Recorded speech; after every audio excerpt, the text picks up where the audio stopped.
নমস্কার বন্ধুরা, আবার একবার স্বাগতম ওরিও অ্যান্ড ডটে। আজকে আমরা গোল্ডেন রিট্রিভারের খাওয়া দাওয়ার পদ্ধতি নিয়ে আলোচনা করব। আমি আমার ওরিওকে ঠিক যেমনভাবে খাওয়া দাওয়া করাই সেটা আজকে আপনাদের সাথে আলোচনা করব।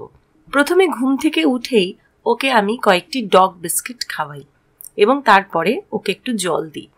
ওকে দেখবেন, ওকে কিন্তু যখন আমি বিস্কিটটা দিচ্ছি ও কিন্তু তখনই খাচ্ছে, তার আগে কিন্তু ও সেখানে কোনো রকম ফুড অ্যাগ্রেশন দেখাচ্ছে না। এটা কি করে আপনারা আপনাদের পাপির মধ্যে এই অভ্যেসটা গ্রো করবেন সেটাও আমি আমার একটি ভিডিওতে আপনাকে দেখাবো। ওর এখন 1 বছর বয়স, সেই অনুযায়ী ও কিন্তু খুব বুঝতার।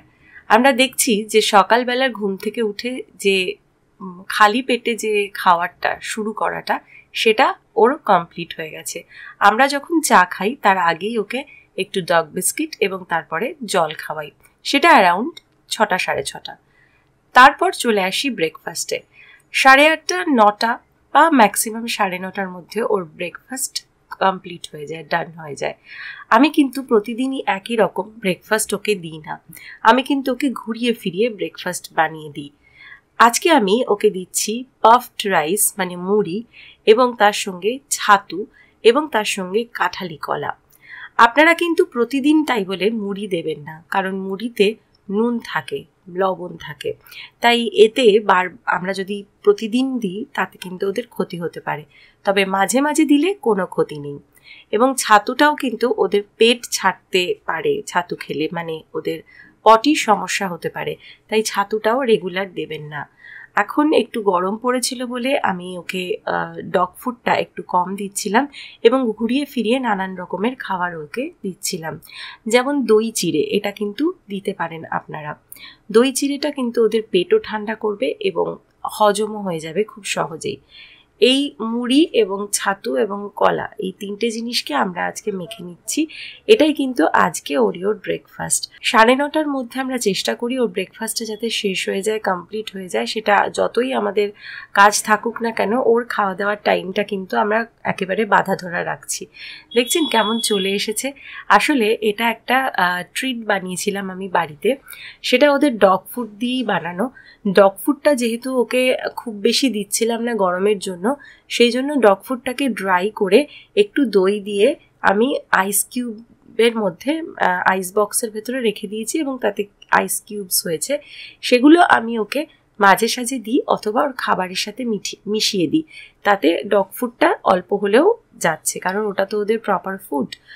আর এরপরে দেখবেন আমি এটাকে একটু পাতলা করে নেব, একটু নরম করে নেব, যাতে ডাইজেশন ইস্যু না হয় এবং সেই সাথে সাথে যাতে ও সহজেই খেতে পারে। ও কিন্তু খুব ভালো লাগে এটা খেতে এবং ও ঘোরাফেরা করছে, ও জানে যে ওর খাওয়ার সময় হয়ে গেছে এবং আমি একটা ডাক দিলেই ও চলে আসবে। আমি যে ওর খাবার রেডি করছি সেটাও খুব ভালো করেই জানে। তো এবার আমরা ওকে খাইয়ে দেব। দেখবেন আমি এটাকে একেবারে নরম করে নিচ্ছি, একেবারে যাতে ওর খেতেও অসুবিধে না হয় বা গলায় আটকে যাওয়ার প্রবণতাও না থাকে। আপনাদের ডগ বা পাপি যদি বড় হয়, 1 বছরের বেশি বয়স, 2 বছর 3 বছর, তাহলে হয়তো এতটা আপনাদেরকে করতে হবে না। তবে ও যেহেতু ছোট সেহেতু আমি এখনও ওকে ওর খাবারটা চটকে দিই। এবার আমি নিয়ে এসেছি, ওকে না বললে কিন্তু ও খাবার খায় না, ও অপেক্ষা করে যে কখন আমি ওকে বলবো যে খেয়ে নাও, তখন ও খাবারটা খেয়ে নেয়। ও কিন্তু এই খাবারটা বেশ পছন্দ করে। দেখবেন কিরকম চটপট পুরো খাবারটা ও কমপ্লিট করে ফেলবে। একটু কনফিউজ হয়ে গেছে যে ও খাবে কিনা। এবার দেখুন মোটামুটি শেষের দিকে। তো ব্রেকফাস্ট হয়ে গেল, এরপরে আমরা একটা গ্যাপ দেব। এখন ও ব্রেকফাস্টের পরে একটু অপেক্ষা করে, একটু বসে থাকে, একটু রেস্ট নেয়। তারপর মোটামুটি 11টা থেকে ও একটু খেলাধুলো করে ঘরেই। ঘরে কি করে ওদেরকে খেলাধুলো করানো যায় সেটাও কিন্তু আমি দেখাবো। আমি ব্রেকফাস্টের সঙ্গে সঙ্গেই জল দিই না, জলটা কিন্তু আমি একটু পরে দিই, মোটামুটি আধ ঘন্টা বাদে। এবং খেলাধুলোর পরে আবার একটু রেস্ট নেওয়ার পরে মোটামুটি 12টা 12:30 নাগাদ আমি ওকে যে কোনো একটা ফল কেটে দিই। ফলের মধ্যে যেহেতু এখন গরমের জন্য তরমুজটা ওদের জন্য বেশ ভালো, তবে তরমুজও কিন্তু রেগুলার দেবেন না, কোনো কিছুই কিন্তু বেশি দেওয়া যাবে না। আমি ওকে বারে বারে খেতে দিই, কিন্তু খুব অল্প পরিমাণে খেতে দিই, যাতে ওই মোটা ব্যাপারটা না চলে আসে, ওভারওয়েট না হয়ে যায় এবং তার সাথে সাথে পেটটাও ভরা থাকে। আর চেষ্টা করি পেট ঠান্ডা করার মতন খাবার দিতে। তরমুজটা কিন্তু ওর খুব পছন্দ। তরমুজ ছাড়াও আপনারা আপেল দিতে পারেন। আপেলটা অবশ্য অনেকের হজম হয় না, হজমের সমস্যা করতে পারে, গ্যাসের প্রবলেম হতে পারে। যদি তেমন হয় তাহলে আপেলের চোখলা ছাড়িয়ে দেবেন। এখন তো গরমকাল, এরপরে পাকা আম পাওয়া যাবে ভালো, আপনারা পাকা আম দিতে পারেন। তবে অবশ্যই ওদেরকে দেওয়ার আগে নিজেরা খেয়ে দেখবেন যে আমটা মিষ্টি আছে কিনা। কোনো টক জিনিসই কিন্তু ওদের জন্য ভালো নয়। এছাড়া কাঁঠালি কলা আপনারা দিতে পারেন। কাঁঠালি কলা কিন্তু ওদের জন্য বেশ ভালো। পারলে একটু ডাব দিতে পারেন, ডাবের জল ওদের জন্য খুবই ভালো।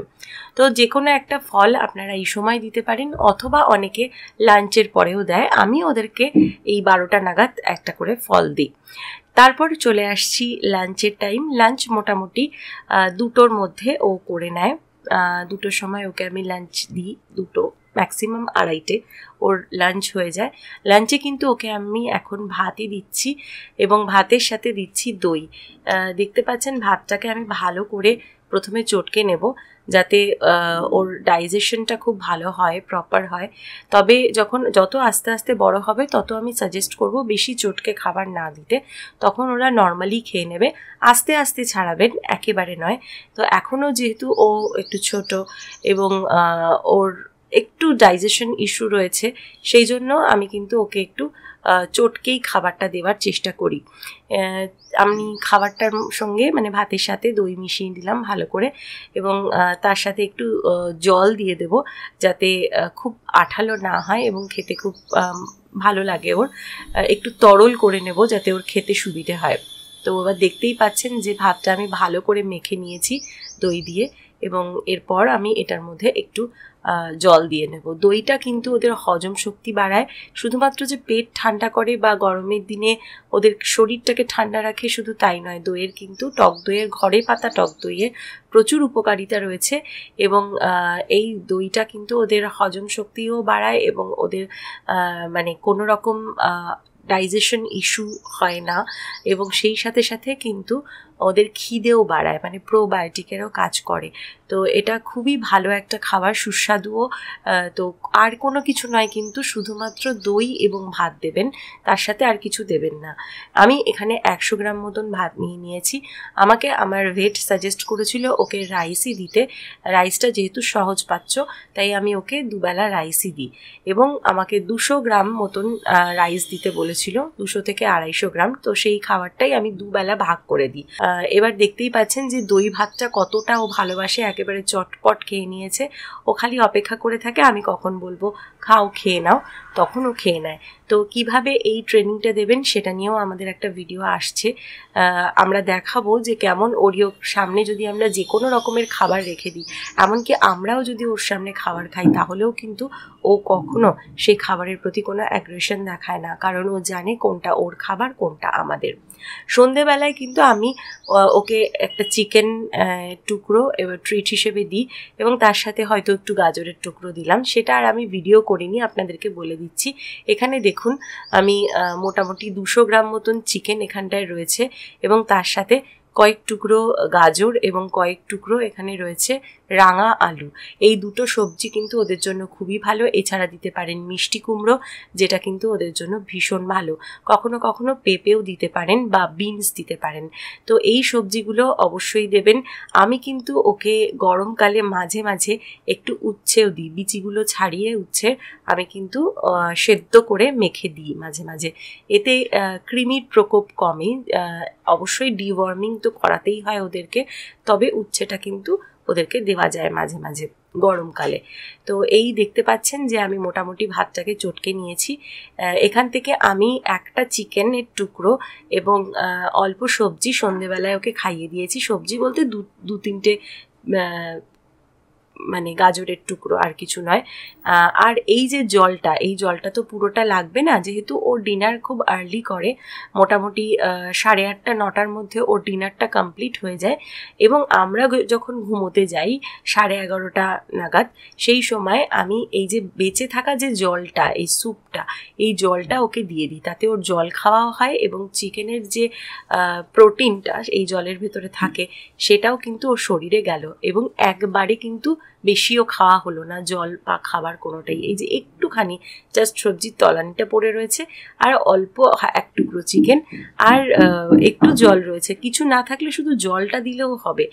ঘুমানোর আগ দিয়ে যদি আমরা এই স্যুপটা মানে জাস্ট জলটা খাইয়ে দিই তাহলেও কিন্তু ভীষণ সেটা ভালো।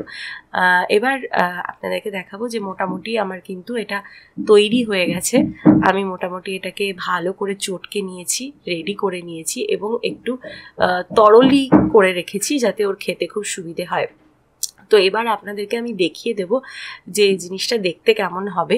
আমি কিন্তু এভাবেই ওকে খেতে দিই। এটাই মোটামুটি আমার গোল্ডেন রিট্রিভারের সারাদিনের খাবারের যে রুটিনটা।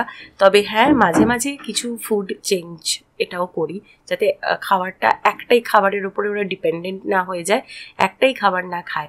আপনারা ভাবতে পারেন যে ওকে আমি মাথায় গায়ে এটা কেন জড়িয়ে দিচ্ছি খাওয়ার সময়তে। আসলে ওদের লোমটা তো বেশ বড় হয়, গলা থেকে অনেকটা নামে, তো ওই খাবার সময়তে ওই লোমগুলো ওই পশমের মধ্যে খাবারটা লেগে যেতে পারে। সেই জন্য আমি চেষ্টা করি কিছু একটা দিয়ে আটকে দিতে। তবে এই নটটা একটু ওকে ডিস্টার্ব করছে, আমি চেষ্টা করছি যাতে ওকে খাবার থেকে না সরিয়েও এরকমভাবে আমি ওকে হেল্প করে দিচ্ছি এবং ও খেয়ে নিচ্ছে। এটা কিন্তু ওর খুব প্রিয় খাবার। কেমন লাগলো আমাদের এই ভিডিওটা অবশ্যই জানাবেন এবং ভালো লাগলে সাবস্ক্রাইব করে আমাদেরকে উৎসাহিত করবেন। চলে আসবো নতুন ভিডিও নিয়ে। নমস্কার।